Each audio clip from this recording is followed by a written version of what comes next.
Hello everyone, Dr. Catalana here.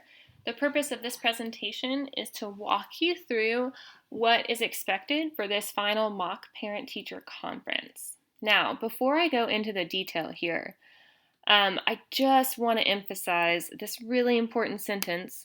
This activity is required, but it is not graded for right and wrong. Use this as an opportunity to learn. Okay, I cannot stress this enough. We do not have an official final exam in this class, okay? I don't think it's appropriate given our learning objectives. Also, it's a 1-credit class, and really my goal for this course has been to be as real world as possible, okay? So yes, you're required to participate, but it's really fine if you don't know the answers to questions. In fact, you won't because that's real world. Teachers and parents and students ask me questions all the time and I don't know. So it's totally fine. This is just a learning opportunity for you. So what will this look like? I will send out a sign-up sheet for you to sign up for a time, and I will call you and we will have kind of like a mock parent-teacher conference. So I'll play the role of the parent and you'll play the role of the teacher, kind of explaining what's going on in the classroom. So what is this going to look like? Your first step is to choose one of the student profiles below that best fits your future classroom. Okay, so we have Lily, who is entering the 4th grade, Edward, who's entering 7th grade, and Susan, who is entering 9th grade. Now, first thing, I realize these are not perfect fits for you guys. For example, Anna Marie, I know you're working with a kindergarten lesson this time, so just choose the one that's closest. We're kind of having to work creatively and hypothetically here. So your first step is to choose which student best fits. Then you're going to click into that student's profile, and your first piece of data are some standardized test scores. It is so hard to find good quality standardized test reports for examples, so I did my best. So what I'm going to do is click into Lily. I think I already have her up here, right? So this is an example of Lily's MAP scores.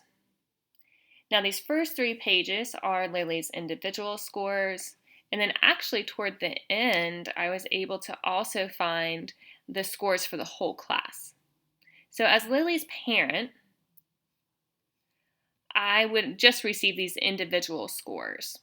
So imagine I'm coming into your classroom or we've set up a phone conference and I want you to make sense of this for me. Now, most likely, not all of this makes sense to you. In fact, it doesn't all make sense to me, right? So that's totally fine. What your goal is to be able to kind of look through and get to what is the most important part of this that I would really want to be able to tell the parent. Okay, so that is your first step. So I've chosen Lily. The example I'm walking through, I'm going to use Blair's work. So she's going to probably choose Lily. So there's those MAP scores. And I also linked kind of a how to interpret guide there for you as well.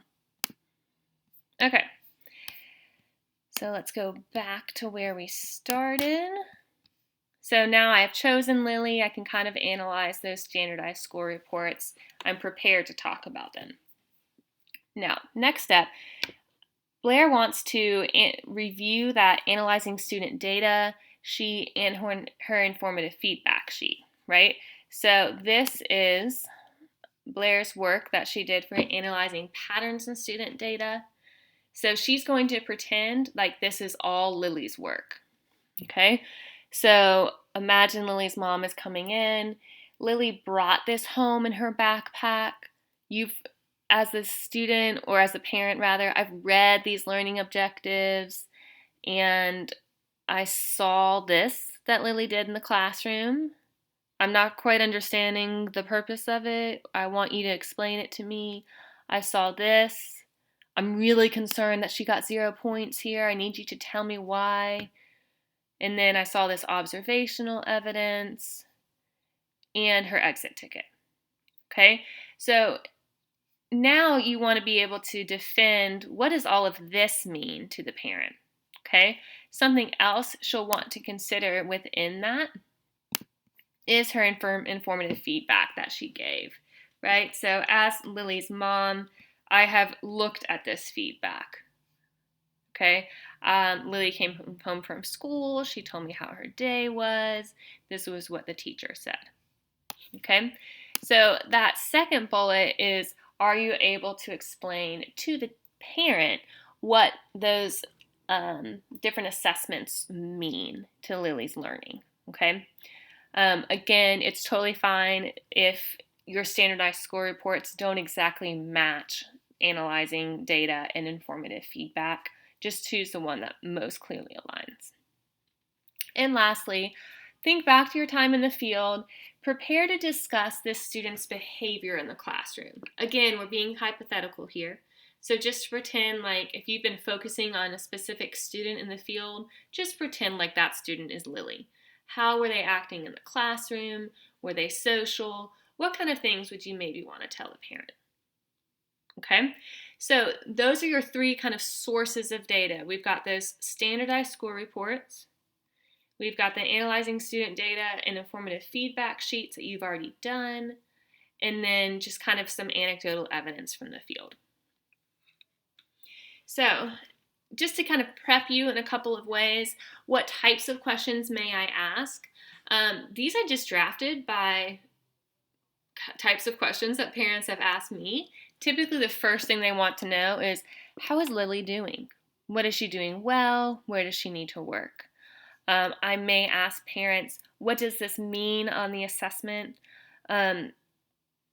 Hint, guys, very rarely are parents going to read the fine print of a score report. So you shouldn't really worry about what that means, right? They are not always going to take the time to sift through all of this information. So they will want general evidence, or general understanding. I always get the question of, how can I support Lily at home? What are you doing for her in the classroom, right? How does she compare to other students in the class? What do your learning objectives of this standard mean? All right. So that's really it. We're going to have a conversation and just pretend like I'm the parent and you're the teacher, because this is such good practice. Again, it's not meant to be stressful. I'm hoping this will give you some really good quality real world practice before a lot of you enter internship next year. Just to kind of wrap up that conversation, I will want to have some time to discuss the course as a whole. I truly value feedback, and this has been very experimental. Unfortunately, a lot has stopped us from doing exactly what I wanted to in this course, but I'll want to ask you these simple questions about the course and get your feedback. So hopefully this kind of reduces any kind of pressure here. Again, this should be fun. This should be helpful, okay? It is just a time for us to catch up. I'm missing you guys in the classroom, and for you to kind of try your hand at applying some of the things that we have talked through in class. Again, if you have any questions, you guys know you can contact me, and I will send out a sign-up sheet soon. Thank you.